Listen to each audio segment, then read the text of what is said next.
घर की है जहाँ बहू और बेटी को एक माना जाता था। लेकिन फिर अरे शिखा बेटा, तू रसोई में क्यों घुसी रहती है? जा, रोटी मैं बना लूंगी। नहीं माँ जी, आप बैठिए, बस सारा खाना बन ही गया है। श्वेता को बोल देती हूँ, वो खाना लगा देगी सबका। सॉरी भाभी, मेरे पास वक्त नहीं है। माँ, मुझे पैसे देना, पार्लर जाना है। हाँ हाँ चली जाना, भाभी को भी ले जाना। वो भी जाने को बोल रही थी पार्लर, पर पहले ना मदद कर दे उसके खाना लगाने में। देख माँ, वो बहू है, उसे बहू रहने देना। इतना सर पर मत चढ़ा भाभी को। श्वेता, ज्यादा मत बोला कर। बहू और बेटी में कोई फर्क नहीं होता है। जा जाकर काम कर। ननद को माँ का भाभी से इस तरह प्यार करना बिल्कुल अच्छा नहीं लगता।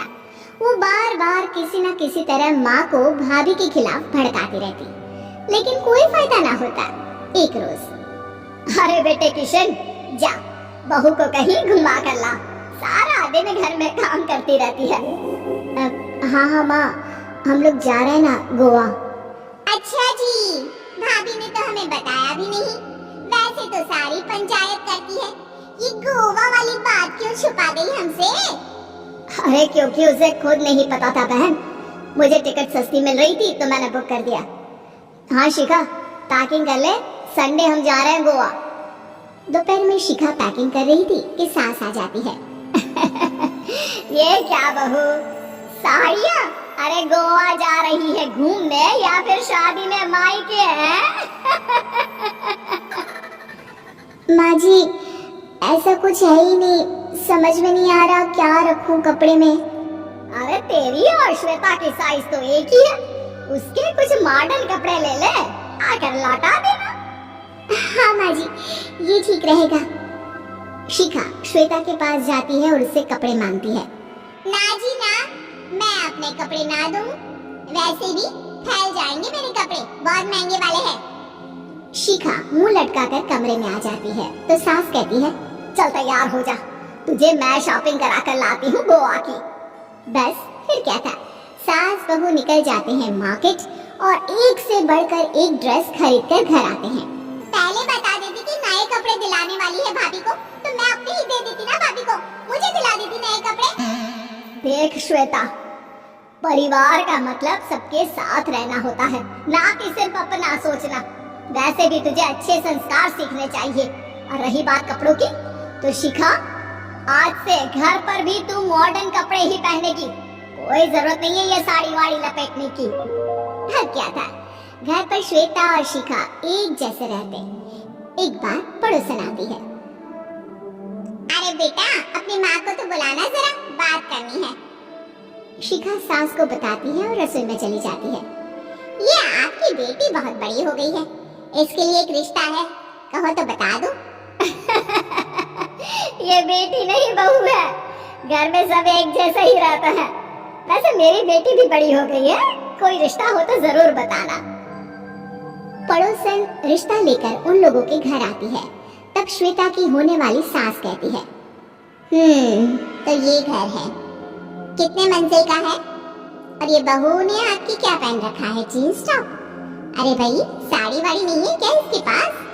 देखिए, सर्दी है तो साड़ी में बहू कैसे मैनेज करती, वैसे पहनती है साड़ी भी।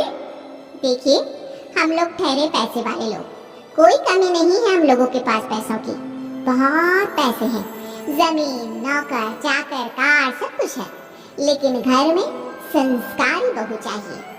समझ रही है ना आप? सास कुछ कहती कि श्वेता बोल पड़ती है, हाय रे, नौकर चाकर से लेकर जमीन, कार, पैसा, हाँ मुझे रिश्ता मंजूर है मुझे। अरे रुक जा श्वेता, मैं बात कर रही हूँ ना। देखिए, हम लोगों के घर इतनी आजादी नहीं मिलेगी। अरे हाँ कर देना माँ, हाँ कर दे जल्दी से। सास क्या करती, बेटी की शादी ऐसे घर में कर देती है जहाँ ना उनके विचार मिलते हैं और ना ही आचार।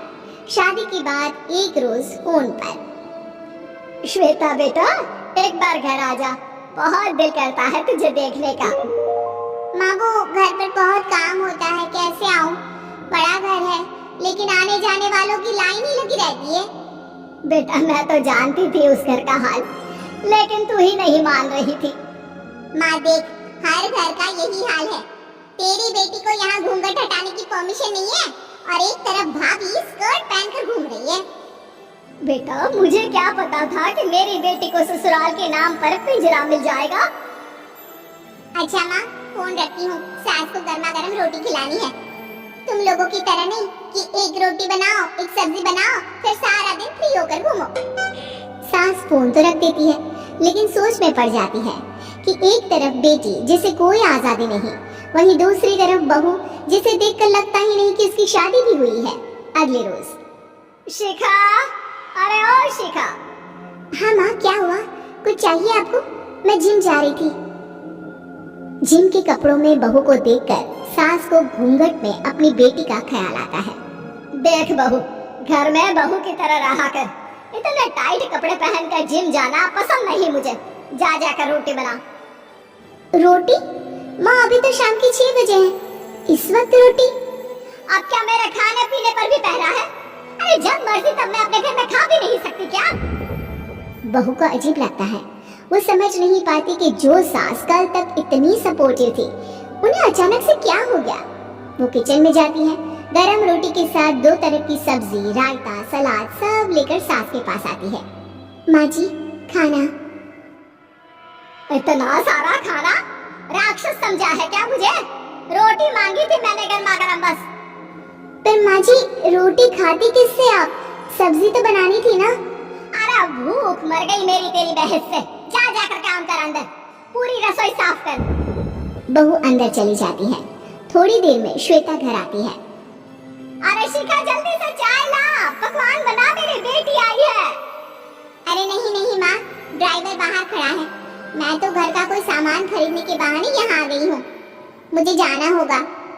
अरे बेटा, पर कितने दिनों बाद देख रही हूँ तुझे, रहने आ जाना 2-4 दिन के लिए। आ जाऊंगी माँ, जब मेरी सास मरेगी तब। मैं तो रोज मन्नत मानती हूँ कि मेरी सास मर जाए तो अच्छा है। अच्छा चल, जा रही हूँ माँ। हे भगवान, कैसे कैसे दिन देखने पड़ रहे हैं मेरी बेटी को।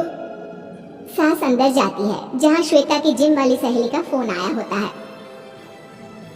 क्या बात है, आज जिम नहीं आई? अरे पता नहीं यार, आज माँ को क्या हो गया अचानक। पर खैर कोई नहीं, लगता नहीं कि मैं अब जिम आ पाऊंगी। शिखा स्पीकर पर बात कर रही थी, जिसे सास सुन रही थी। यार ये सास ना होती ही ऐसी है। मैं तो कहती हूँ बुढ़िया जल्दी मरे और तू आराम से जिए। शिखा को सहेली की बात पर गुस्सा आ जाता है। माँ के मरने की कौन सा बच्चा दुआ मांगता है मोहिनी? आगे से ऐसी बात मेरे सामने मत करना। हमारे घर की शोभा ही माँ है। क्या हुआ जो थोड़ी शक्ति दिखा रही है? उसमें भी कोई ना कोई उनकी भलाई ही होगी। मैं तो कहती हूँ भगवान मेरे जैसी सास सबको दे, जो सिर्फ माँ की तरह है। सास वाली तो कोई बात ही नहीं है उनमें।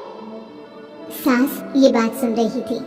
उनकी आंख में आंसू आ जाते हैं कि क्यों वो बेटी की किस्मत में बहू को भी भागीदार बना रही थी। शिखा, अरे ओ शिखा, क्या हो गया? जिम नहीं जाना क्या?